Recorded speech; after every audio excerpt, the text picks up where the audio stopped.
Welcome back to The Mind, a podcast series by the Ramakrishna Vedanta Centre, New Zealand, a conversation at the meeting point of modern science and the contemplative traditions of yoga and Vedanta. I'm Rama, your host. Last time, the group touched the source, sketched the spectrum, and named the principle that holds it all in fittedness, Ritam. But, as Swamiji said at the close, the map had been pointed at, not yet drawn. Today, they draw it. And they begin in the most ordinary place imaginable, a single breath. Because hidden inside one breath are three things at once: a shape that holds, a rhythm that pulses, and a stillness that holds the other two together. Those three turn out to be the architecture of everything, of a cell, a heartbeat, a galaxy, and a mind. Swamiji will draw them as a simple diagram, then lift that diagram off the page into a three-dimensional form so common in nature it might be called the shape of life itself, the donut-shaped torus. And along the way, he clears up one of the oldest confusions in this whole tradition, that these three strands are grades of good and bad. They are not. They are three threads, all of them necessary, and health is the weave. The architecture of manifestation. Let's join them. The same room. A diagram pad set up on an easel, blank for now. Before we draw anything, tell me what the eye for Ritam showed you this week. It surprised me. I found the good rhythm at bath and story time. It just flows. And the broken one at the morning rush, everyone talking over each other. And you were right. Not fixing it, just seeing it, somehow already softened it. I wasn't adding my frustration on top. I watched the breathing of the room. There's a real moment where a class needs to exhale, and if I push through it, the next 20 minutes are wasted. I started giving them the pause. We covered less, and they kept more. I did the 60-second observer check. Honestly, the awareness was there every time, underneath. Reliable. I still don't have a theory for what it is, but I've stopped doubting it's there. The outward and inward lens changed my week. I saw 3 patients who could all push outward but had lost the way back. The return had failed in every one. It reframed what I was looking at, away from a list of symptoms and toward a broken rhythm. So I'm ready for the drawing. I want to see the structure underneath. Then let's build it, Doctor, and let's build it out of something none of you can doubt, because you're all doing it right now. One breath. Everyone, 90 seconds. Close the eyes or lower the gaze and breathe completely naturally. Don't change a thing. I'm going to ask you to notice 3 different things in turn. First, the shape of the breath. The inhale has a form. The chest expands. The belly rises. It moves through real structures. The breath is a thing with a shape. Notice the shape. Now the rhythm. Inhale, exhale, inhale, a pulse, a swing between 2 poles with a tempo. Notice the pulsing. Now, the hardest one. Notice what holds the shape and the rhythm together. The breath doesn't fly apart into noise. Something steady underneath lets the shape form and the rhythm swing. A quiet center. The pulsing is happening inside something stiller. Notice that stillness. A pause. Open your eyes. 3 things, all in one breath. A shape, a rhythm, a stillness that holds them. Hold on to that, because those 3 are the whole of today. Those 3 are not poetry, and they're not only in the breath. They are the 3 threads woven into every living thing, and I can draw each one as a small, surprising pattern of numbers. Kai, this part is for you especially, because you can check every step of it on the back of an envelope, and I'd like you to. Numbers in a circle. I'll be honest, that's exactly the kind of thing that sets off my alarm. It looks like the stuff people put hidden meanings into. Good. Keep the alarm on, Kai, because I want to disarm it honestly. This is not that. I'm not going to tell you 9 is a lucky number or that the shapes have powers. The claim is much smaller and, to me, much more interesting. A few simple, checkable number patterns happen to have the same structure as a pattern that shows up everywhere in nature.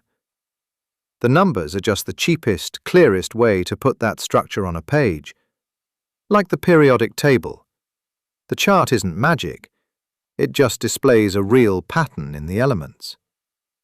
So, start with the shape strand. The simplest growing pattern there is. Keep doubling. 1, 2, 4, 8.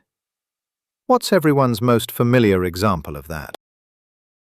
A cell dividing. 1 becomes 2, becomes 4. Exactly, Sarah. The very first thing every one of us did. Now, Kai, keep doubling past 8 and do one small trick. Whenever you get a 2-digit number, add its digits together.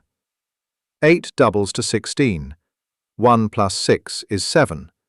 7 I keep. 16 doubles to 32. 3 plus 2 is 5.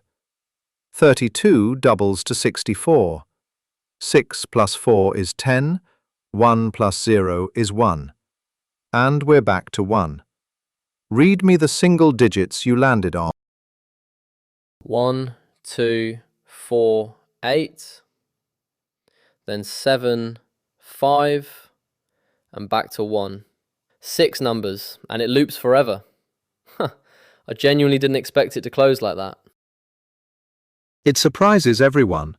And the loveliest part is, you just proved it yourself. No faith required. 6 numbers, a closed loop. 1, 2, 4, 8, 7, 5, and round again. When you plot those 6 on a clock face of 9 points and join them in that order, they draw a clean 6-pointed star. That star is the first strand. Form. The pattern of a shape that copies itself faithfully and holds together. Cell division, yes, but also a tree branching into 2, then 4, then 8. The segments of an orange, the spiral arms of a galaxy, the repeating lattice of a crystal, your own skeleton. Wherever a structure keeps its shape and replicates it, you're looking at this strand. The old tradition had a name for it. They called it tamas. I've heard tamas used as an insult. Dullness, laziness, darkness. You have, James, and that translation has done real damage. So let me correct it now and build on it later. Tamas simply means persistence, density, structure, the power to hold a form. It's not a fault. It's what keeps a cell's wall intact, what keeps a bone, what makes the chair still a chair 1 second from now. Without it, nothing would hold its shape for an instant. It only becomes a problem when it crowds out the other two, when holding firm hardens into can't move. In its right measure, it's the strand that gives the world its structure. Now the second strand. Go back to the clock face. 3 numbers were never touched by the doubling star. 3, 6, and 9. Watch what 3 does when you double it. 3, 6, then 12, add the digits, back to 3. 6, 12, 3, 6. So 3 just bounces. 3, 6, 3, 6. 2 numbers back and forth. Not a big loop like the other one. Just 2, Kai. Back and forth forever. And that is the simplest rhythm there is, 2 states alternating. Strip oscillation down to its bare bones, and that's what's left. This is the second strand. Rhythm. And rhythm is everywhere a thing is alive. Your breath, in and out. Your heart, squeeze and release. Day and night. The tides, in and out. Summer and winter. The in-breath leans on one half of your nervous system, the out-breath on the other. and they trade off your whole life long. The contemplative tradition called this strand rajas, movement, energy, pulse. And those of you who walked Module 1 have met this same pulse under another name, spanda, the primordial throb by which a still source expresses itself as a moving world. Rajas is that cosmic pulsation now found in your own breath. Here's the thing to feel, Doctor. A heart that stops oscillating is a dead heart. The rhythm isn't decoration on top of life, the rhythm is the life. And presumably, Rajas gets the same unfair press as tamas, restless, agitated. It does, and it's the same correction, Doctor. Rajas is just dynamism, the strand that moves the structure. Without it, the chair holds its shape, but nothing ever happens. The body has form, but no metabolism. It only troubles us when it overruns the structure that's meant to hold it, when movement becomes can't stop. In right measure, it's what keeps the architecture alive. Which leaves the last number, the one the doubling star never lands on and the rhythm never reaches by doubling. 9. 9 sits at the very top of the circle, and it has a quiet magic. Multiply anything by 9, add the digits, and you always get 9 back. 9 times 2 is 18, 1 plus 8 is 9. 9 times 7 is 63, 6 plus 3 is 9. It absorbs everything back into itself. And here's the beautiful part. Look at the 6 form numbers in pairs, 1 and 8, 2 and 7, 4 and 5. Each pair adds to 9. The still point at the top is already hidden inside the form, as the completion of every pair. So 9 is the stillness, the thing that was holding the shape and the rhythm together in the breath. That's it exactly, Sarah. 9 is the third strand, equilibrium, the still center.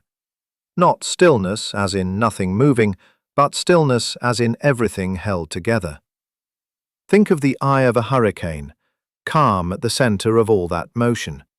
Or a spinning top, balanced, it looks perfectly still even while it races. Or the quiet hub a whole spiral galaxy turns around. Or, closest of all, the awareness in which you watched your own breath a moment ago. Your physician would recognize it in the body too, Doctor. A heart that is neither rigidly metronomic nor erratic, but steadily, coherently variable. What the clinic calls cardiac coherence. That measurable poise is the still center made flesh. The contemplative tradition called it sattva, clarity, balance, the witness that holds form and rhythm in one coherent whole. So there it is, all three, drawn at last. The star of form, the swing of rhythm, the still point of equilibrium. Tamas, rajas, sattva. One diagram. And the astonishing thing is that you found all three inside a single breath before I drew a single line. Now let's lift the drawing off the flat page, because the real architecture isn't flat.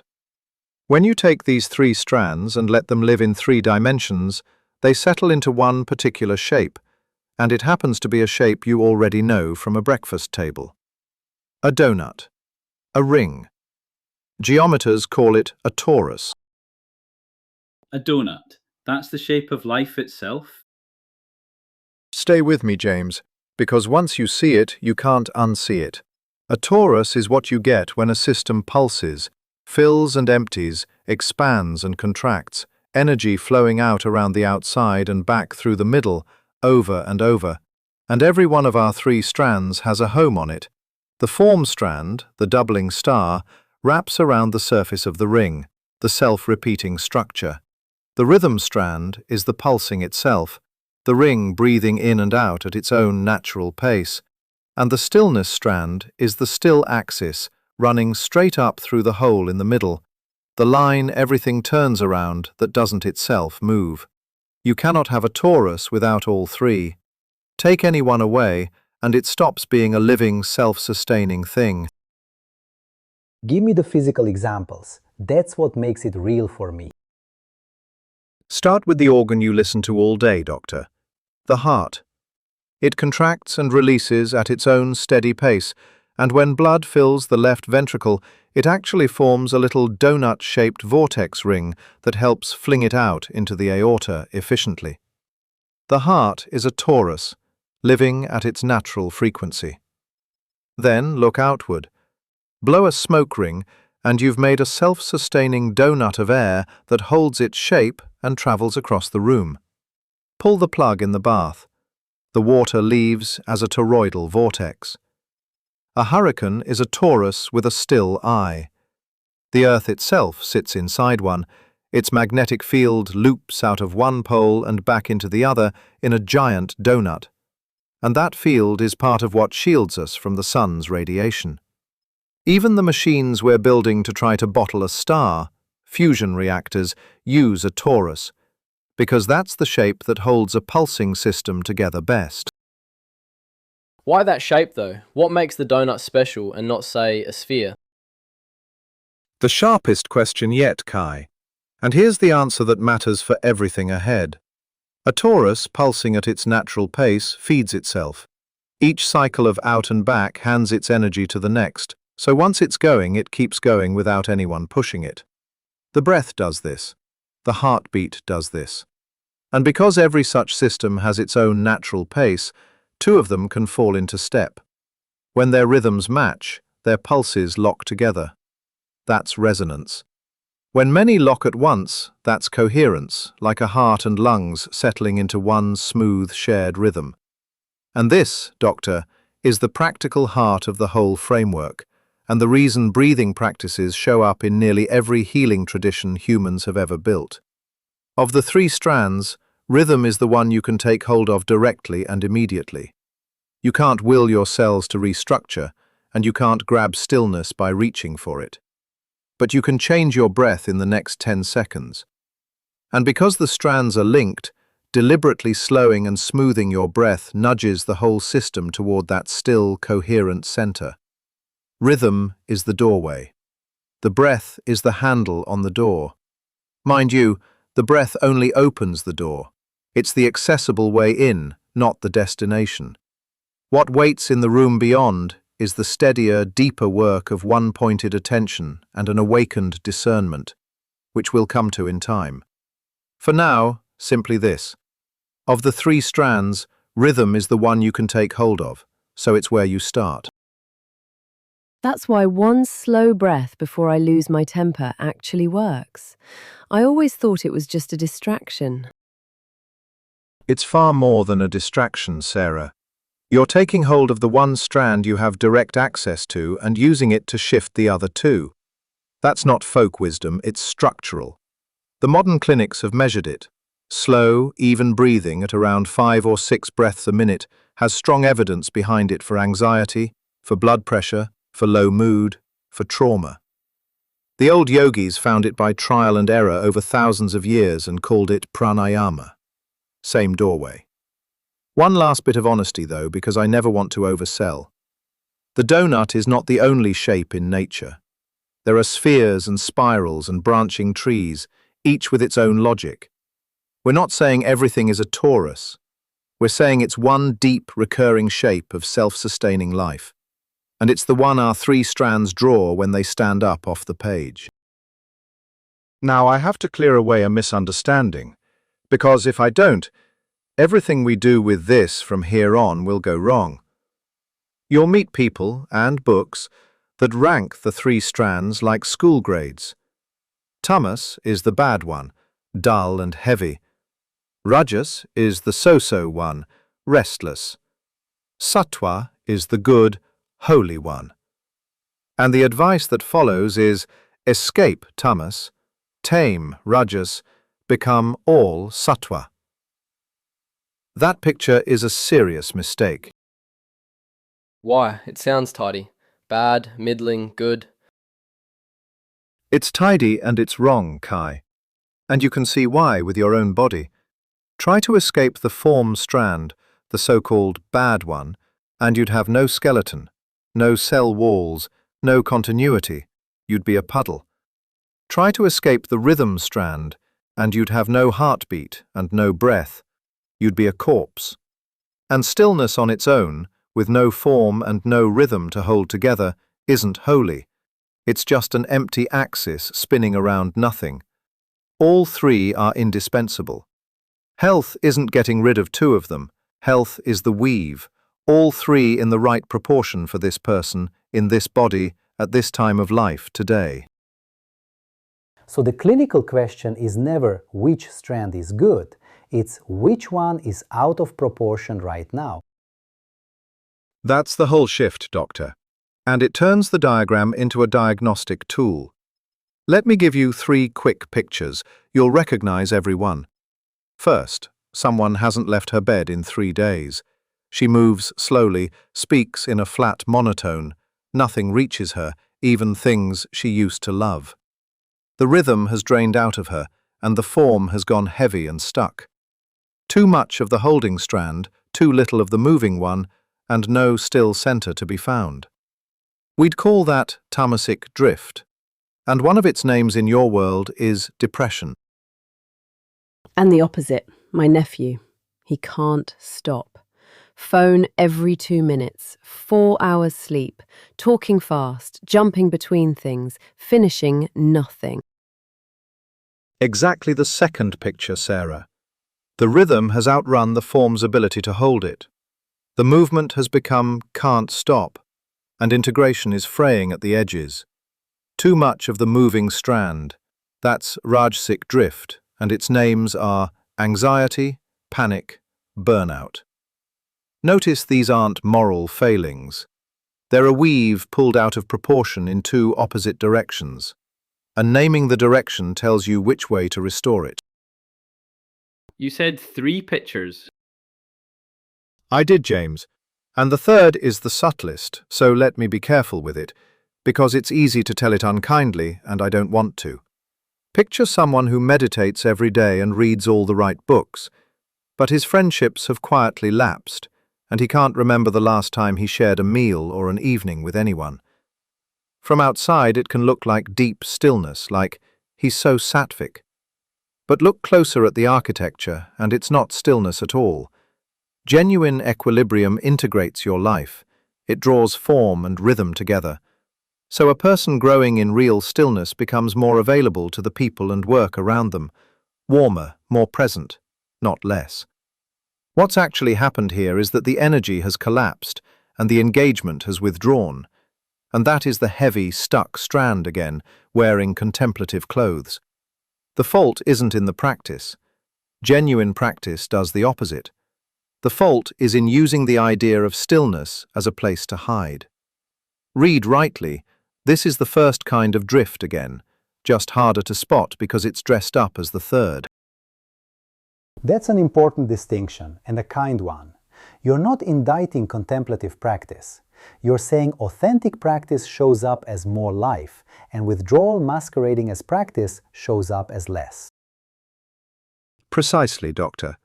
And the test is simple and gentle. Is this person becoming more available to life, or quietly disappearing from it? Real practice ripens into presence. So here's the lens you all now hold. Not a ladder of good and bad. 3 strands, all needed, and 1 honest question. Which one is overexpressed? Which one is underexpressed in this person right now? Answer that, and you already know which direction healing has to move. We'll build the full picture of drift in the last lesson of the module, and the practices that restore the weave are the work of the module after. For today, it's enough that you can see all 3, and see them as strands, never as grades. This week you carry the lens we just built, not to fix anyone, including yourself, but to read the weave. Where is there good balance, and where has one strand taken over? Gently, and without grading anyone good or bad. Sarah, here's yours. Once a day, look at one person at home, or yourself, and ask only this: which strand is loud today? Is someone heavy and stuck, all holding and no movement? All wound up and scattered, all movement and no holding? You're not diagnosing and you're not fixing. You're learning to see which way the weave has leaned. That seeing is the whole skill. Name which strand is loud without making it good or bad. I can already think of 3 people I'll watch differently. And notice yourself in there too, Sarah. James, yours is the classroom as one body. Some days a class goes inert, heavy, won't engage. That's the holding strand dominating. Other days it's bouncing off the walls, all movement, no settling. Name which it is, once this week, and then try the gentlest correction. A little movement to lift an inert room, a slow collective breath to settle a wild one. Watch what the right strand, added in the right place, does. Diagnose the room as too heavy or too fast, then add the missing strand. That's a far better instinct than just pushing harder. Far better, James, and far less tiring for you. Kai, yours fits the skeptic as always, 2 parts. First, finish proving the diagram to yourself. Take the doubling and add the digits trick out past where we stopped and confirm the form loop really is just those 6 numbers and that 3 only ever bounces to 6. Make it yours, not mine. Second, once a day, find the 3 strands in your own breath, the shape, the pulse, the stillness underneath. 60 seconds. Verify the maths myself, then find all 3 in one breath. That I can do without taking anything on trust. That's exactly the spirit of it, Kai. And Dr. Watson, yours is the clinical one. With one patient this week, in your own mind, name the weave. Which strand is overexpressed, which is underexpressed? Hold it as a structural reading, not a verdict on the person. And remember the doorway we found, that of the 3 strands, the breath is the one you can both reach and offer, today, in the room. You don't have to act on it yet. Just see whether the lens sharpens what you're already noticing. Name the imbalance structurally, not morally, and keep the breath in view as the accessible lever. That gives me a way to think about people that points toward what to do, which is exactly what a diagnosis is for. Then the architecture is drawn, and it's already working. We have the 3 strands, the diagram, the living shape they make, and a lens that reads health and its loss without ever ranking a person. Next time, we bring all of it home, into the one place we haven't yet looked closely, your own ordinary mind, between waking and sleep. And so the map is no longer just pointed at, it's drawn. Watch what happened today. The group started with a single breath and found 3 things inside it: a shape that holds, a rhythm that pulses, and a stillness that holds both. Swamiji drew those 3 as a simple diagram, the form strand a 6-pointed star you can verify with nothing but doubling and adding digits, the rhythm strand a back and forth between 2 points, and the still center at the top that every pair of form numbers secretly adds up to. Then he stood the whole thing up into 3 dimensions and found the torus, the self-feeding donut shape that nature reaches for again and again, in the heart, the smoke ring, the hurricane, the magnetic field of the earth. And because every such form pulses at its own natural pace, rhythms can fall into step, which is why the breath, the one rhythm we can take hold of directly, is the doorway to the whole system. Last, and most important, he cleared away an old confusion. These 3 strands, tamas, rajas, sattva, are not grades of bad, middling, and good. They are three necessary threads, and health is the weave.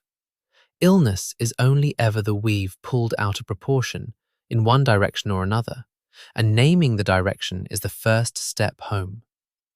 To go deeper, the full Lesson 4.2 is available in the course Beginners, Conversations on the Mind in the Light of Modern and Spiritual Sciences on the Ramakrishna Vedanta Center's website, www.vedanta.nz. It is also available as an app on Google Play and the Apple App Store by searching for Vedanta NZ.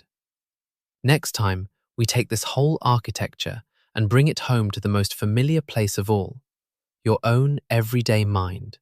And we discover that the mind is not a separate teaching at all, but this same diagram set in motion. Until then, be gentle with your mind.